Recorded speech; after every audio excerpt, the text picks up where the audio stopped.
Representative Johnson? Thanks. Katy, does that China number include raw log exports, or would that be something different? Mr. Co-Chair, Representative Johnson, it does not. So if we added that into that number, that difference between raw egg or raw products versus processed would be even more striking. Although there is also a lot of processed lumber going into China as well, but we'd like to see more. But I agree. Okay, thank you. Well, why don't we add that in? We don't consider that an agricultural product? Mr. Co-Chair, in Oregon, that is correct. It's not categorized as an agricultural product. Interesting. I have a question, too. Why do we separate Hong Kong from China since China took over Hong Kong? So, Mr. Co-Chair, I actually haven't answered this question, having just returned from Hong Kong.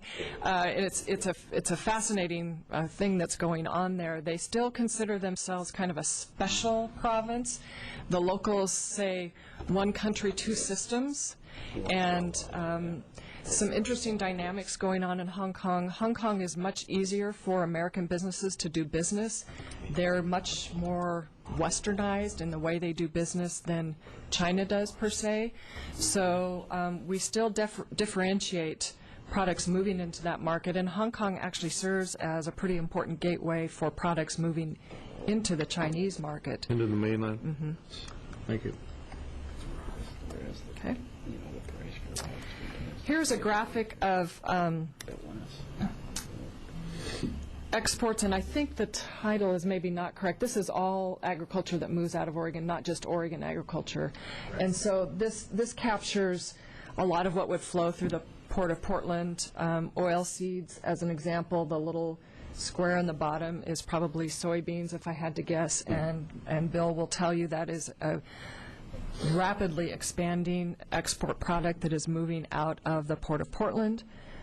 Cereals, grains, those kinds of things. So you can still see here another example, much more in the raw side in terms of exports out of Oregon than on the processed side.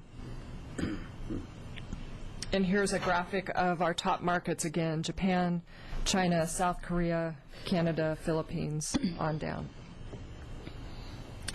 I've mentioned this a little bit. Cooperation and success is absolutely critical, and not just with our partners here at the table, but particularly for us with the Foreign Ag Service at the federal level within USDA. We work in a variety of fronts in our marketing work.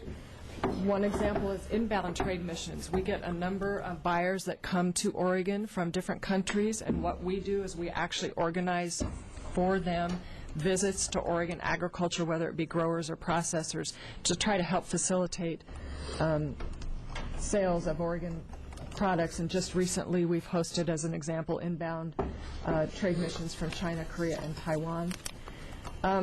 Talking a little bit about blueberries and Korea, a couple of things have happened. Well, actually, three significant things have happened here within the last 6 months.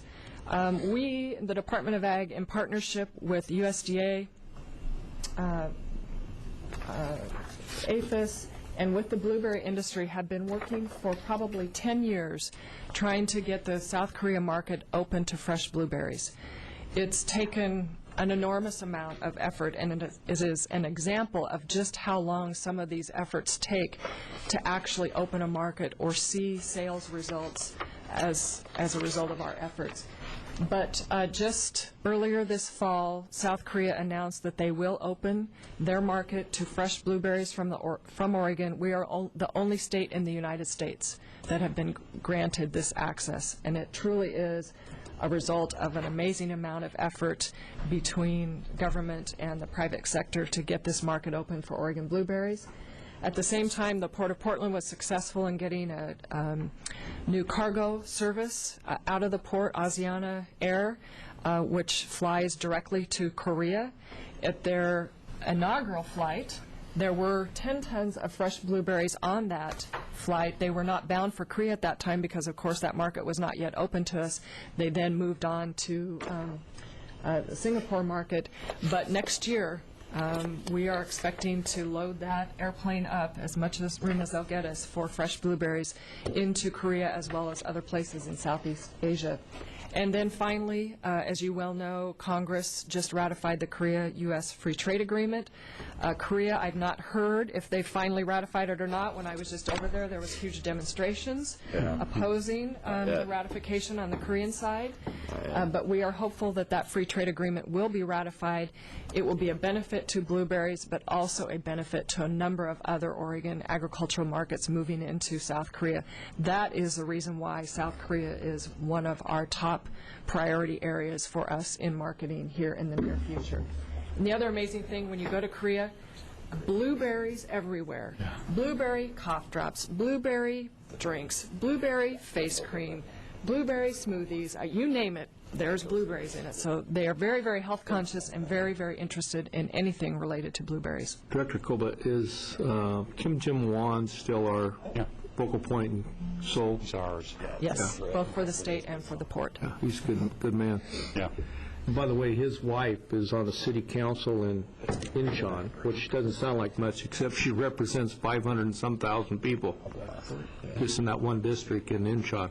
So huge difference. But we are focused on other areas. My most recent trip that I returned from was working in conjunction with the Washington Department of Agriculture and the Washington and Oregon Potato Commissions to look at opportunities around fresh potatoes into Southeast Asia. So just as I mentioned earlier, so many opportunities for Oregon agriculture into primarily the Asia, Southeast Asia markets right now. Mr. Chair. Sure. So last night, I've been home for like 36 hours, but last night, since I was jet lagged, I went up to Portland, had dinner with some folks from the Korean embassy who were in town in New York, and they were telling me that it sounds like America, like their consumers and their people are worried that all the jobs are going to move here if we sign a trade agreement, because their economy is so strong and we'll work so cheap, they'll shift all their jobs over here. And I was like, oh my God, I mean, it's really, the world is a different place, obviously. And I was in Seoul 2 days ago eating lunch with a guy, and he's like, God, those blueberries are so expensive. His wife was with him. She just keeps buying them and buying them and buying them, and I can't tell her to stop. And she's like, they'll cure cancer. They'll cure everything. Don't you know that? And I was like, just keep buying. Yes, they cure everything. Keep going.